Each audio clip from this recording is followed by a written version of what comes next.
दोस्तों, आज की हमारी घटना की शुरुआत होती है राजस्थान के बीकानेर जिले से। और इसी जिले में एक पीपरपाती नाम का गांव पड़ता है।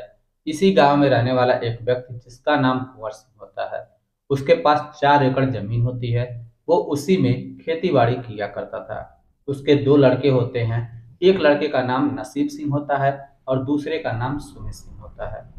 जो नसीब सिंह होता है वो एक आंख से अंधा होता है। इसी वजह से उसकी कहीं पे भी शादी नहीं हो रही थी। वो एक किराने की दुकान चलाया करता था और उसी से अपना खर्च वगैरह निकाला करता था। लेकिन जो दूसरा लड़का होता है जिसका नाम सुमित सिंह होता है, वो पढ़ा लिखा और हैंडसम नौजवान होता है। इसी वजह से उसे एक लड़की मिल जाती है और उसी से उसका पिता भूंवर सिंह शादी कर देता है। उस लड़की का नाम कांता होता है। कांता भी देखने में बेहद खूबसूरत होती है, मगर उसके परिवार वाले बहुत गरीब होते हैं। अब कांता विदा होकर अपने ससुराल आ जाती है और यहाँ पे अपने वैवाहिक जीवन को व्यतीत करना शुरू कर देती है।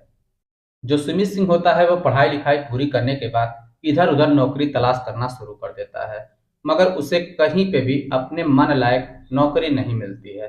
तब वो अपने पिता भूंवर सिंह के पास आता है और भूंवर सिंह से कहता है कि बाबूजी, आप मुझे कुछ पैसे दे दीजिए ताकि मैं विदेश चला जाऊं, क्योंकि यहाँ से कुछ होने जाने वाला तो है नहीं। तब उसका बाप जो भूंवर सिंह होता है वो कहता है, बेटा, मैं एक किसान, मेरे पास इतने पैसे कहाँ होंगे कि मैं तुम्हें विदेश भेज पाऊं। इस बात को सुनने के बाद सुमित सिंह थोड़ा उदास हो जाता है। तब सुमित सिंह अपने पिताजी से कहता है, बाबूजी, मैं एक बात कहूँ, आप बुरा मत मानिएगा। भूंवर सिंह कहता है, बोलो बेटा, तुम क्या कहना चाहते हो। तब सुमित सिंह कहता है, बाबूजी, जो मेरे हिस्से की जमीन है उसे आप बेच दीजिए, मगर मुझे पैसे दे दीजिए ताकि मैं विदेश चला जाऊं। तब भूंवर सिंह कहता है कि ठीक है बेटा, तुम्हारे हिस्से में 2 एकड़ जमीन आएगी, मैं उसे बेच देता हूँ और बेच के तुम्हें पैसे दे दूंगा। इसके बाद भूंवर सिंह गांव के जमींदार के पास अपनी 2 एकड़ जमीन बेच देता है और उससे जो कुछ पैसे मिलते हैं वो सुमित को ला के दे देता है। सुमित पैसे लेकर बहुत ही खुश हो जाता है। उसके बाद जाके वो एक एजेंट से मिलता है और एजेंट के पास अपने पैसे वगैरह जमा करता है। फिर वहां से एक वीजा लेता है जो कि दुबई का वीजा होता है। कुछ दिनों के बाद सुमित उस वीजे पर दुबई कमाने के लिए चला जाता है। सुमित दुबई पहुंचने के बाद अच्छा काम उसे मिल जाता है। वो मन लगा के वहां पे काम करता है और रोजाना अपनी पत्नी और अपने पिता और भाई के पास फोन कॉल किया करता था। दिन में कई कई बार फोन करता, वीडियो कॉल भी बात किया करता था। धीरे धीरे समय गुजरता रहा, लेकिन इधर जो कांता होती है वो तो एकदम बिल्कुल अकेली पड़ जाती है। वीडियो कॉल बात करने से भी उसका पेट नहीं भर रहा था। वो सोचती है, मेरा पति तो इतना दूर चला गया, पता नहीं वो कब आएगा, कितना समय लगेगा उसे आने में। इसे रह रह के तन्हाइयां डस रहे थे, लेकिन फिर भी अपने आप पे काबू पा लेती है और अपने ससुर और अपने जेठ की भरपूर सेवा करती है।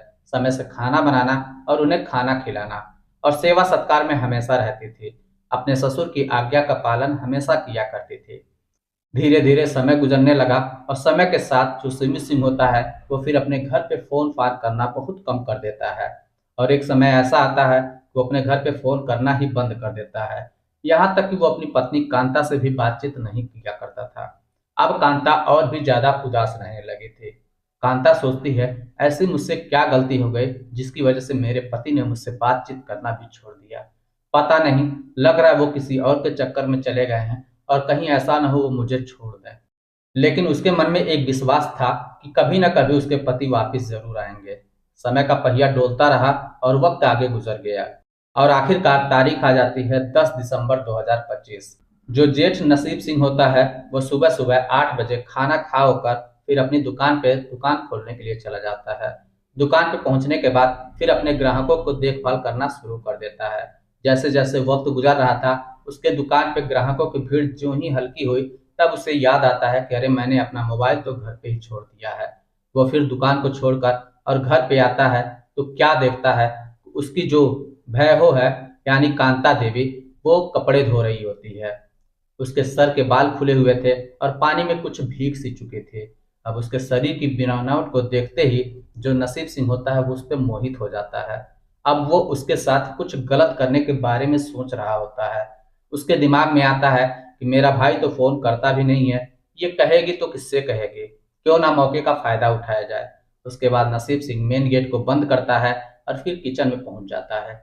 वहां जाने के बाद वो एक चाकू उठाता है और चाकू लाकर अपनी भैरव कांता देवी के गर्दन पे रखते हुए कहता है कि देखो, जैसा मैं बोलता हूँ वैसा ही तुम करो, वरना मैं तुम्हें जान से मार दूंगा।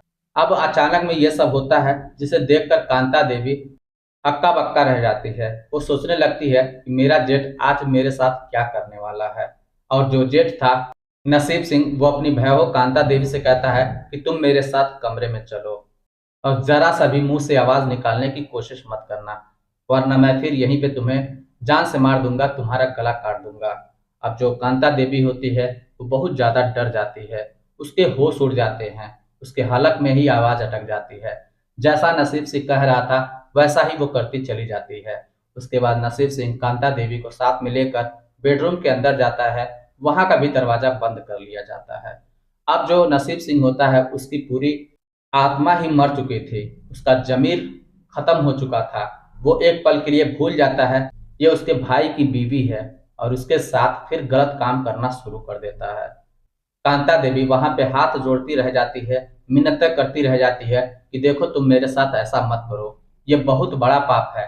लेकिन जो नसीब सिंह होता है, उसका जमीर बिल्कुल मर चुका था। वो अपनी भैहों के साथ ही मुंह काला करता है, और तब तक उसके साथ संबंध बनाता है जब तक उसकी इच्छा पूरी नहीं हो जाती। जब उसका मन भर जाता है, तब कांता देवी को धमकी देता है, देखो, इसके बारे में तुम किसी से भी जिक्र मत करना, वरना फिर मैं तुम्हें जान से मार दूंगा और तुम कहीं के भी नहीं रहोगे। तुम्हारा पति वैसे भी फोन तुम्हारे पास करता नहीं, उसे तुमसे कुछ लेना देना है नहीं, तो तुम भूल कर भी ना मेरे पिता को ना किसी गांव वालों को बताने की कोशिश मत करना। अब ये सारी बातें सुनने के बाद कांता देवी बहुत ज्यादा डर जाती है और सहम कर वहीं पे बैठ जाती है। उसके बाद नसीम सिंह फिर वहां से उठता है और अपनी दुकान पे चला जाता है। वहां पे दुकान पे अपना काम धंधा करना शुरू कर देता है। अब इस तरीके से नसीब सिंह को जब भी मौका मिलता था, तो वो अपनी भैहों के साथ ही अपना मुंह काला कर लिया करता था।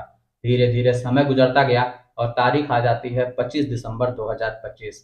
सुबह के 8 बज रहे होते हैं। जो नसीब सिंह होता है, वो अपने पिता भूंवर सिंह से कहता है कि बाबूजी, मुझे कुछ पैसे की जरूरत है। दुकान में सामान खत्म हो गया है। मैं चाहता हूँ कि शहर जाके कुछ सामान लेकर आऊं। तब उसका पिता भूंवर सिंह जो होता है, वो अपने बेटे को 25,000 रुपए निकाल कर देता है और कहता है कि जा बेटा, तू सामान वगैरह लेकर चला आ। और इधर जो भूंवर सिंह होता है, उसके पास भी कुछ पैसे हो गए थे, तो धीरे धीरे इसकी भी आदतें खराब हो चुकी थी। ये भी शराब का आदी हो चुका था। इधर बेटा जो है शहर सामान लेने के लिए निकल जाता है, और भूंवर सिंह फिर अपने खेत चला जाता है काम धंधा करने के लिए। और वहां पे वह अपने एक दोस्त, जिसका नाम गुलाब होता है, उसे फोन करके बुलाता है। जब गुलाब सिंह इसके पास आता है खेत में, तब भूंवर सिंह गुलाब से कहता है कि अरे यार, जाओ ठेके पे कुछ शराब वगैरह लेकर आओ और बैठ के यहीं पे पार्टी शार्टी करते हैं। गुलाब सिंह वहां से पैसे लेकर फिर शराब के ठेके पे जाता है, वहां से कुछ शराब लेता है और कुछ खाने पीने का सामान लेकर खेतों में वापिस आ जाता है। उसके बाद दोनों दोस्त बैठकर वहां पे खूब शराब पीते हैं। जब दोनों को भरपूर नशा चढ़ जाता है, तब भूंवर सिंह गुलाब सिंह से कहता है कि अरे यार, अब तुम जाओ घर पे, मुझे भी घर पे बहुत जरूरी काम है। उसके बाद गुलाब सिंह वहां से चला जाता है, और भूंवर सिंह फिर वहां से अपने घर की तरफ आ जाता है। घर का दरवाजा खटखटाता है। उसके बाद उसकी बहू जो कांता देवी होती है, वो दरवाजा जाके खोलती है। तब भूंवर सिंह को नशे की हालत में देखकर कहती है, बाबूजी, आज आपने इतना ज्यादा नशा कर लिया है कि आपके पांव हिल डुल नहीं रहे हैं। तब भूंवर सिंह उससे कहता है कि क्या हुआ, मैंने अपने पैसे की नशे की है, तेरे बाप के पैसे की थोड़ी ना। इस बात को सुनकर कांता देवी चुप हो जाती है। फिर वो घर के अंदर चली आती है। भूंवर सिंह घर के अंदर आता है और मेन गेट को बंद कर देता है। अब वो अपनी गंदी निगाहों से अपनी बहू के ऊपर देखने लगता है। जब ऊपर से नीचे तक देखता है, तो फिर उसका भी मन डोल जाता है, क्योंकि इसके पहले भी उसने गांव की कई औरतों के साथ शराब के नशे में खेत में बुलाकर गलत काम किया था। तो आज सोचता है कि आज नशे की हालत में किसे मैं बुलाऊंगा। इससे अच्छा है कि मेरा बेटा भी इसके पास फोन भी नहीं करता, इससे कोई वास्ता भी नहीं रखता। क्यों ना मैं आज अपनी बहू के साथ ही मुंह काला कर लूं। और यही सोचकर वो फिर कमरे के अंदर जाता है और चाकू लेकर वो भी अपनी बहू के साथ जबरदस्ती करना शुरू कर देता है, और आखिरकार उसके साथ गलत काम करना शुरू कर देता है। तब तक गलत काम करता है जब तक उसका जी नहीं भर जाता। और इधर कांता देवी जो होती है, वो हाथ पैर जोड़ती रह जाती है, मिन्नतें मांगती रह जाती है। लेकिन आज जो उसका ससुर भूंवर सिंह होता है, उसकी भी जमीर मर चुके थे, और वो भी एक पल के लिए नहीं सोचता ये मेरे बेटे की बहू है। और तब तक उसके साथ संबंध बनाता है जब तक इसका भी जी नहीं भर जाता। और साथ में ये भी धमकी देता है कि देखो, अगर इसके बारे में तुमने मेरे बेटे से बताया या फिर किसी पड़ोसी जन को किसी को बताया तो फिर समझ लो मैं तुम्हें यहाँ पे रहने भी नहीं दूंगा, तुम्हें घर से उसी पल निकाल दूंगा, ले जाके तुम्हारे मायके छोड़ाऊंगा। अब इस बात को सुनकर जो कांता देवी होती है वो और ज्यादा डर जाती है, क्योंकि उसके मायके वाले भी इसके सपोर्ट में नहीं होते हैं। कभी कभी ये मायके जाया करती थी, इसके घर वाले एक रात इसको बर्दाश्त नहीं करते और कहते थे कि जाओ तुम अपने घर चली जाओ, यानी इसे मायके से भी कोई सपोर्ट नहीं मिलता है। और इधर इसका जो पति होता है वो भी विदेश में जाकर ऐसे चुप हो गया था मानो जैसे कभी इससे कोई रिश्ता ही ना रहा हो। इस वजह से जो कांता देवी होती है वो मजबूर हो जाती है और ना चाहते हुए भी इन दोनों के जुल्म वो सहती रहती है। और आखिरकार तारीख आ जाती है 10 जनवरी 2026। आज भी सुबह के 9 बज रहे होते हैं। जो नसीब सिंह होता है वो अपने बाप के पास आता है और कहता है, बाबूजी आज भी थोड़े बहुत पैसे दे दीजिए, सामान थोड़ा कम पड़ गया है, उसी को लाना था। लेकिन आज भंवर सिंह अपने बेटे पे बहुत ज्यादा नाराज होता है, कहता है कि तुम क्या दुकान वगैरह करते हो, जब तुम्हें हमेशा घाटा ही लग रहा है, तुम्हारे पास सामान लाने के लिए पैसे नहीं है, तो फिर ऐसे दुकान चलाने का क्या मतलब है। एक काम करो, तुम भी मेरे साथ खेत में चलो और वहीं पे तुम भी काम धंधा करना। लेकिन जो नसीब सिंह होता है वो अपने बाप से कहता है कि नहीं बाबूजी, मैं दुकान ही चलाऊंगा, मुझसे दुकान ही चलाया जाएगा, मैं खेत का काम नहीं कर पाऊंगा। लेकिन भूवर सिंह जब अपने बेटे को कई तरीके से समझाता है तो उसका बेटा नसीब सिंह बात को मान जाता है और अपने बाप के साथ खेत में जाने के लिए तैयार हो जाता है। अब बाप बेटे दोनों घर से खाना खा के खेत में निकलते हैं और वहां पे फिर काम काज करना शुरू कर देते हैं। दोपहर का जब वक्त गुजरता है तब जो भूवर सिंह होता है वो अपने बेटे नसीब सिंह से कहता है कि देखो बेटा, मेरी तबीयत लग रही कुछ खराब है, इस वजह से मुझे घर जाना पड़ेगा, मैं चल रहा हूँ, घर पे आराम करूंगा। तो नसीब सिंह कहता है ठीक है बाबूजी आप जाइए, मैं सारे काम को खत्म कर दूंगा। इतना सुनने के बाद कुंवर सिंह वहां से चल देता है और घर पे आने के बाद फिर अपनी बहू कांता देवी से खाना मांगता है। खाना खाने के बाद फिर मेन गेट को बंद करके फिर आज भी वही गलत काम उसके साथ करना शुरू कर देता है। और आज भी गलत काम तब तक करता है जब तक इसका जी नहीं भर जाता। जब इसका जी भर जाता है तो फिर वो अपनी बहू को छोड़कर धमकी देता है कि देखो, कोई भी ऐसी काम मत करना जिसकी वजह से हमारे और तुम्हारे बारे में किसी को पता चले, वरना मैं तुम्हें इस दुनिया से कहाँ गायब कर दूंगा, किसी को कानो कान खबर नहीं होगा। ये बात सुनते ही कांता और भी ज्यादा डर जाती है और आज भी ये वही गलती कर देती है, किसी से कुछ भी नहीं कहती। उसके बाद जो भंवर सिंह होता है इतना कहकर फिर अपने दोस्त गुलाब सिंह के पास चला जाता है और वहां वगैरह शराब वगैरह पीना शुरू कर देता है। जब शाम होती है तब नसीम सिंह खेत से काम करके फिर घर पे आता है और कहता है कि आज मेरे लिए अच्छा अच्छा खाना बना दो, क्योंकि खेतों में मैंने बहुत ज्यादा काम किया है। अब जो कांता होती है न चाहते हुए भी इन लोगों के लिए खाना बनाती है और ये नसीब सिंह हाथ पैर धो के वहीं पे बैठता है। थोड़ी देर के बाद देखता है कि दरवाजा खटखटाया जा रहा है। वो जाके दरवाजे को खोलता है तो इसका एक दोस्त जिसका नाम दीपक होता है वो दरवाजे पे आ खड़ा होता है। तब नसीब सिंह दीपक से कहता है कि अरे यार, बड़े दिनों के बाद आज घर का रास्ता कैसे भूल गए। उसके बाद दीपक को साथ में लेके घर के अंदर चला जाता है। अब जब कांता को वो भी देखता है तो उसकी भी नीयत खराब हो जाती है। तब वो नसीब सिंह से पूछता है, अरे ये तेरे छोटे भाई की बीवी है ना।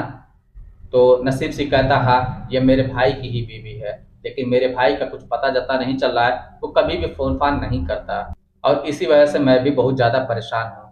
मुझे सख्त 25,000 रुपए की जरूरत है, क्या यार तुम मुझे दे सकते हो क्या।